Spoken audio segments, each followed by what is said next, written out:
Hello everyone, hope you all are doing well. So today we are going to discuss few more topics of chapter Current Electricity class 12. तो आज हमारा topic है सबसे first KCL, junction law या Kirchhoff's first law. तो according to this law, at any junction, the sum of current entering the junction is equals to the sum of current leaving the junction. सबसे first ये जो term है junction, ये किसको refer करती है? जहाँ पे 3 या 3 से ज्यादा वायर्स मीट करें उस पॉइंट को हम जंक्शन बोलते हैं.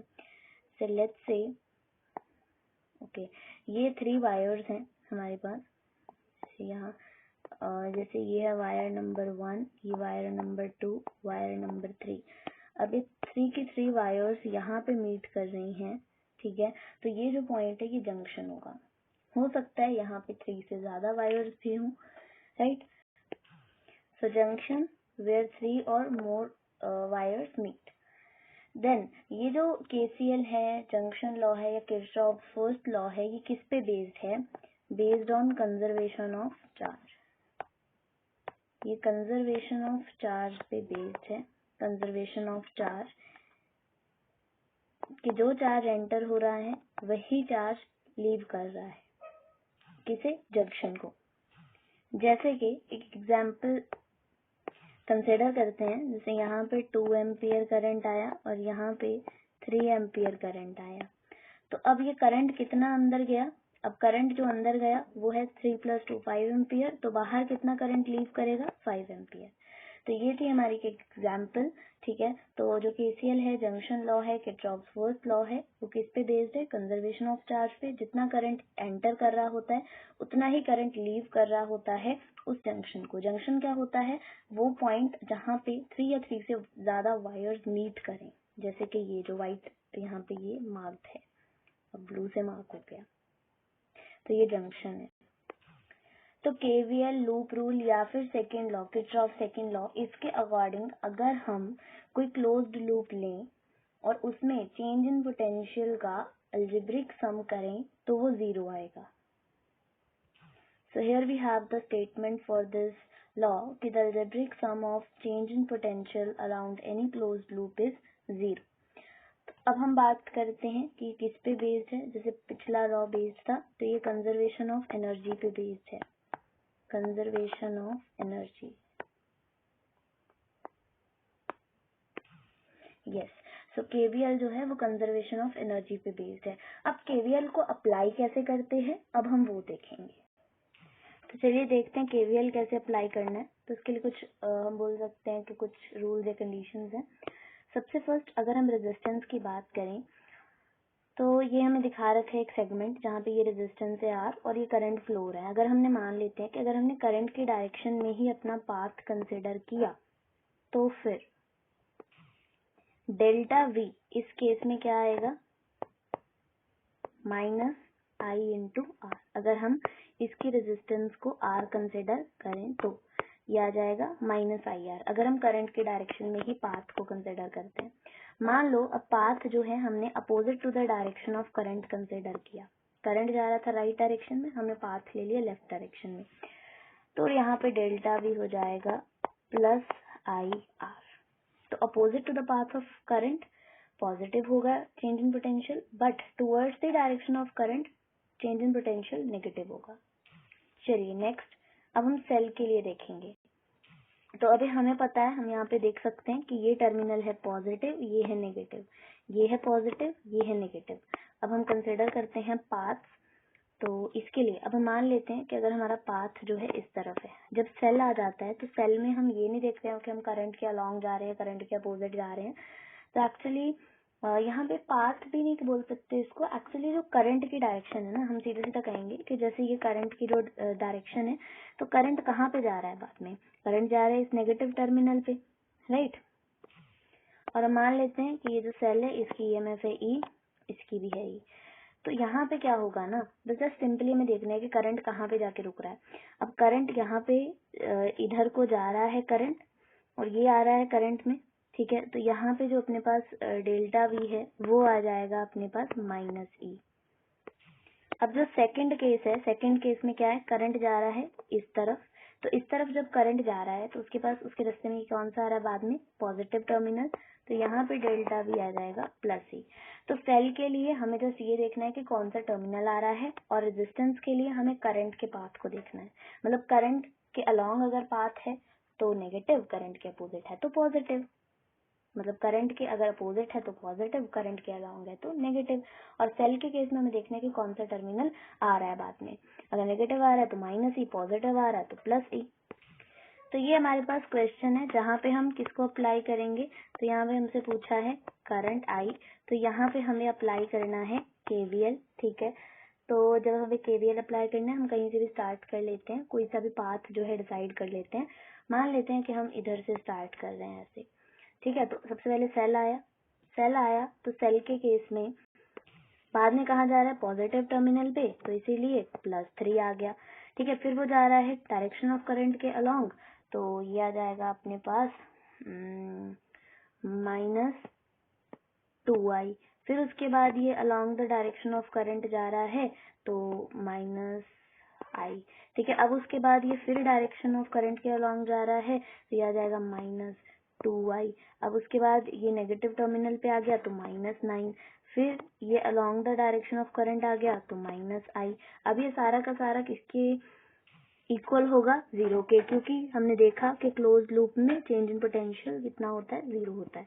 तो ये हम इक्वेट कर देंगे विद 0।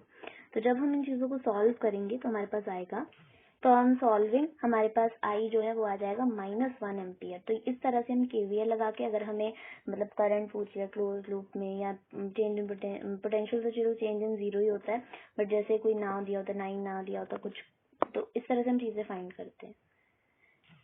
तो अब बात आती है बैटरी चार्जिंग की। जब बैटरी चार्जिंग होती है तो उस टाइम पे हम करंट की डायरेक्शन देखेंगे कि वो करंट की जो डायरेक्शन होती है वो किस तरह से है। और यहाँ पे क्या होता है ना कि यहाँ पे पावर एक्चुअल में गेन होती है, और कितनी गेन होती है, वो होती है V/I। तो ये बैटरी चार्जिंग का केस है। फिर आता है बैटरी डिस्चार्जिंग। जब बैटरी डिस्चार्ज हो रही होती है तो यहाँ पे भी हम करंट का डायरेक्शन देखेंगे, और यहाँ पे पावर जो है वो लॉस होती है, और कितनी पावर लॉस होती है, V/I। तो ये बैटरी चार्जिंग और बैटरी डिस्चार्जिंग का केस है।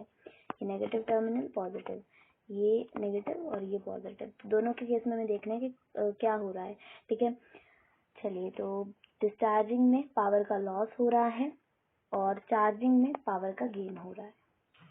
अब रेजिस्टर का केस है, तो रेजिस्टर में क्या होता है, एनर्जी डिसिपेट होती है। तो एनर्जी इज डिसिपेटेड, और एनर्जी डिसिपेट हो रही है यानी कि यहाँ पे क्या हो रहा है, यहाँ पे पावर लॉस होगा। पावर लॉस कितना होगा, V/I। ठीक है, या फिर आपका I²R, और या फिर V²/R। ये तीनों फॉर्मूलाज हम अप्लाई कर सकते हैं किसके लिए, पावर के लिए। तो रेजिस्टर के केस में एनर्जी डिसिपेट होती है और पावर लॉस कितना होता है, V/I, I²R, V²/R। अच्छा, अगर हमें एनर्जी बतानी हो, ठीक है, अगर हमें एनर्जी बतानी हो डिसिपेटेड, तो ये कितनी होती है, पावर इनटू टाइम। ये क्या है, ये है एनर्जी, ये है पावर और ये है टाइम। तो इसका मतलब यहाँ से हम फॉर्मूलाज बना सकते हैं, VIT, I²RT, V²/R/T।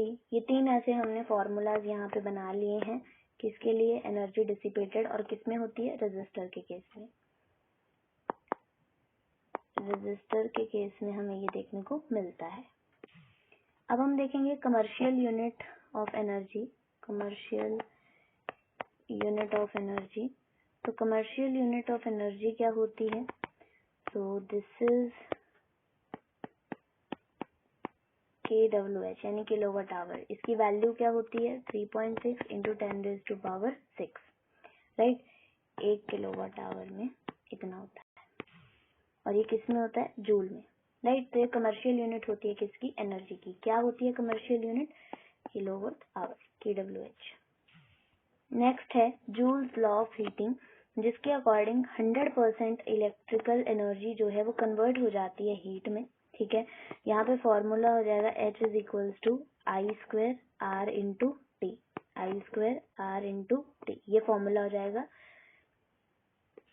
नेक्स्ट है एन इलेक्ट्रिक केटल। यहाँ पे ना एक तरह के हमारे पास क्वेश्चंस होते हैं, ये एक तरह के क्वेश्चंस होते हैं जहाँ पे हमें बताया कि केटल है जिसके 2 हीटिंग कॉइल्स हैं। जब हम एक कॉइल को कनेक्ट करते हैं एसी सोर्स से तो वाटर जो है केटल में 10 मिनट्स में बॉयल होता है। जब हम दूसरे कॉइल को यूज करते हैं तो वाटर 40 मिनट्स में जो है बॉयल होता है। अगर दोनों कॉइल्स को हम पैरेलल कनेक्ट कर दें तो सेम क्वांटिटी ऑफ वाटर को बॉयल करने में कितना टाइम लगेगा। तो यहाँ पे आप सिंपल एक डायरेक्ट फार्मूला लगाओ, डायरेक्ट फार्मूला, और वो डायरेक्ट फार्मूला क्या है, 1/T equivalent is equals to 1/T1 plus 1/T2। जब आप इसे सॉल्व करोगे तो आपका आंसर आएगा 8 minute. You can solve this. Just हमें ये डायरेक्ट फार्मूला लगाना है कि 1/T equivalent equal to 1/T1 plus 1/T2। ठीक है, और पैरेलल में कनेक्ट करा है तब। तो ये फॉर्मूला हो गया। अब नेक्स्ट है, अगर हमने बल्ब्स को सीरीज में कनेक्ट कर दिया, ये भी एक तरह के क्वेश्चन होते हैं। तो अगर बल्ब्स को आपने सीरीज में कनेक्ट कर दिया तो यहाँ पे आप P इक्विवेलेंट को फाइंड करने के लिए 1/P equivalent is equals to 1/P1 plus 1/P2 plus 1/P3, या आप P इक्विवेलेंट को लिख सकते हो V square upon R equivalent. तो ये कब होता है, जब आपके बल्ब्स सीरीज में कनेक्टेड होते हैं। तो ये हमने देख लिया सीरीज का केस। नेक्स्ट है बल्ब्स कनेक्टेड इन पैरेलल। जब हमने बल्ब्स को पैरेलल में कनेक्ट कर दिया तब क्या होगा, तब P इक्विवेलेंट होगा just simply P1 plus P2 plus P3, और P इक्विवेलेंट को हम लिख सकते हैं V square upon R equivalent. ये कब हो जाएगा, जब हमारे पास हमारे बल्ब्स पैरेलल में कनेक्टेड है, जैसे कि हमने यहाँ पे दिखा रखा है। सो आज हमने स्क्रीन पर दिए इन सब टॉपिक्स को डिस्कस किया। सबसे फर्स्ट KCL, फिर हमने KVL डिस्कस किया जो रेजिस्टेंस और सेल के लिए किया। फिर हमने battery charging, battery discharging, resistor, energy और उसकी कमर्शियल यूनिट किलोवाट आवर जो हमने देखी।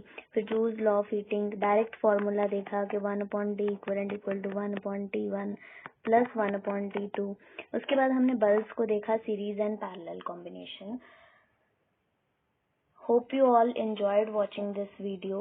Please like, share and subscribe the channel for watching more videos. Thank you.